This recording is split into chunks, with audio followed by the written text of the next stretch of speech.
Bapak, Ibu, dan saudara-saudariku yang terkasih dalam Kristus. Salve, damai Kristus beserta kita. Hari ini kita bertemu dalam renungan harian Katolik, hari Rabu 15 Januari 2024. Yang menjadi renungan bagi kita diambil dari Injil Markus bab 1 ayat 29 sampai 39. Saudara-saudara yang terkasih, umat Katolik yang terkasih, kita mungkin sering atau pernah mengalami seorang pastor yang begitu nyaman di paroki kita. Bagaimana pastor atau romo tersebut dapat kompak dengan umat, berbaur dengan umat, dan umat sangat mencintainya. Umat sangat nyaman bersamanya. Tapi tiba-tiba pastor atau romo itu dipindahkan ke tempat lain. Ada rasa kecewa karena romo atau pastor yang kita kasihi, kita sayangi, yang kita inginkan dia selalu bersama kita, harus dipindahkan. Kadang-kadang ada muncul dugaan-dugaan buruk dari kita kepada para pimpinan romo atau mungkin sampai kepada uskup.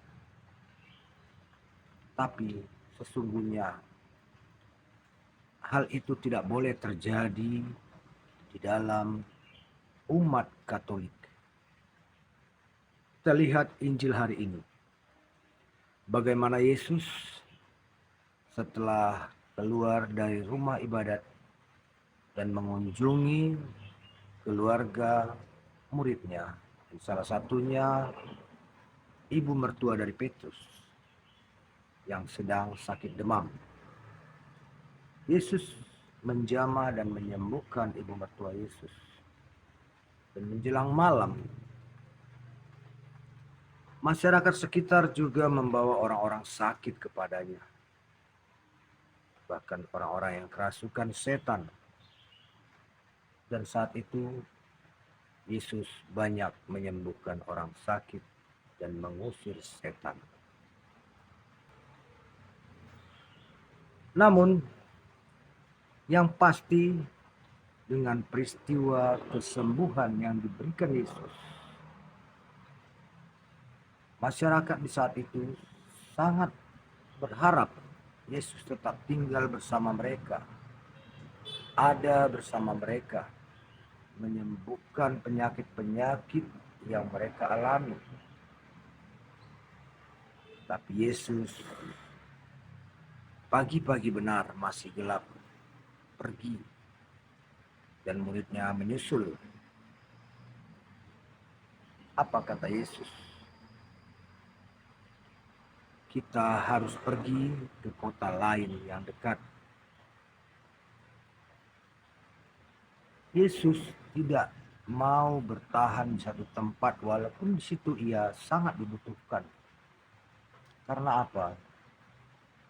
Karena tugas Yesus adalah untuk menyelamatkan seluruh bangsa. Tidak cukup hanya satu lingkungan saja, tapi ingin seluruh bangsa. Karena itu Yesus tidak mau bertahan, walaupun masyarakat saat itu sangat menginginkan dia tetap ada di sana. Yesus mengatakan, untuk itulah aku datang. Memang di tempat itu Yesus banyak menyembuhkan orang-orang sakit jasmani. Namun tujuan utama Yesus bukanlah menyembuhkan sakit jasmani, tapi sakit rohani. Dengan kesembuhan sakit rohani inilah misi Yesus menyelamatkan umat manusia dari belenggu dosa itu dapat terlaksana. Dan Yesus tidak mau terkungkung dalam satu tempat saja. Dia ingin semua bangsa dapat menerima pewartaan darinya. Nah, saudara-saudari yang terkasih, begitu juga dengan pastor atau romo yang kita sayangi. Bila saat ia dipindahkan, seharusnya sepantasnya umat Katolik merasa bersyukur karena pelayanan yang kita terima dari pastor tersebut juga harus dia berikan kepada saudara-saudari kita di tempat yang lain. Sebab orang imam bukan milik satu paroki saja, tapi milik seluruh umat dunia. Kita harus mulai berpikir sebagai umat yang satu, yang universal, bahwa saudara-saudari kita yang lain adalah saudara kita yang butuh pelayanan seperti kita juga butuh pelayanan.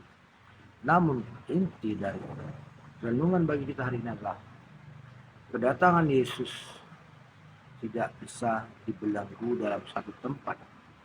Dan kedatangan Yesus bukan hanya untuk menyembuhkan penyakit jasmani, tapi yang utama adalah penyakit rohani. Karena kesembuhan penyakit rohanilah yang membawa umat manusia pada keselamatan. Amin. Tuhan memberkati.